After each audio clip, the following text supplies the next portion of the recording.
Mac. Keys.com.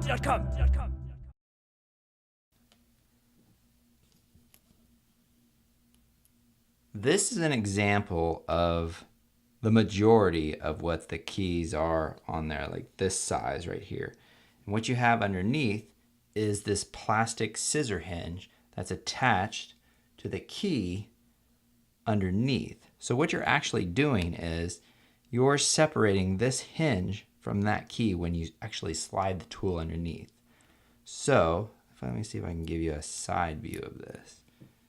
You can kind of see that right there, how it drops right there. So what you're actually doing when you're separating the two, you're taking this tool and you're sticking it inside this little fold right here. And then when you press in, that snaps that right off. So that's why it's important to go in on the actual sides of it and to think that that fold will be somewhat centered in that key. So if you slide your toothpick, paper clip, or whatever it might be, think that you need to remain in the center of this key.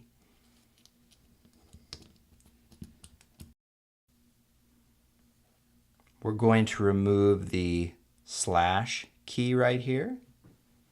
So what you're going to do, you're going to take your first tool, stick it underneath the bottom of the key. You're going to slightly pry it open like you're trying to peek inside of a pizza box. Take your second tool, place it over here on the left side of the key, and then you can remove the bottom tool. And now what we're going to do eventually, once we hold this top part of the key, is we're going to take this tool and slide it to the right. And what that's going to do is that's going to separate this key from the plastic scissor hinge that's underneath. So let's give that a shot. And now I'm going to slide it over to the right. Oh, it seems to be catching on something. There we go. So we've removed the key. And now we're going to remove the scissor hinge. And how you do that is you take your tool, put it on top of the rubber cup right there, and then underneath the actual plastic hinge, and then just pry it back slowly and gently. Mine slips, try again. There we go. And now you can just take your fingers and then you can push back on it till it comes right out. Now you're going to get your replacement hinge, scissor hinge. You're going to notice you've got a tapered part towards the top and a wider part towards the bottom, and that corresponds to how it will actually go into this keyhole. So let's start with putting the bottom in first. Just drop it in like that and you'll feel it catch on the two little metal pins, and then you can let go of it. Should fall right into place.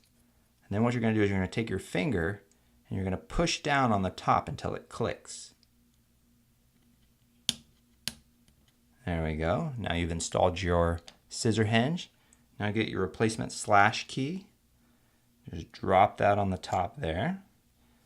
And now what we're going to do is we're going to push down on this key until the 4 clips underneath it take hold. And sometimes you have to wiggle your finger around to get them to actually all take. Oh, that one worked really well. And there you go. You have installed your slash key. Mac. Keys.com.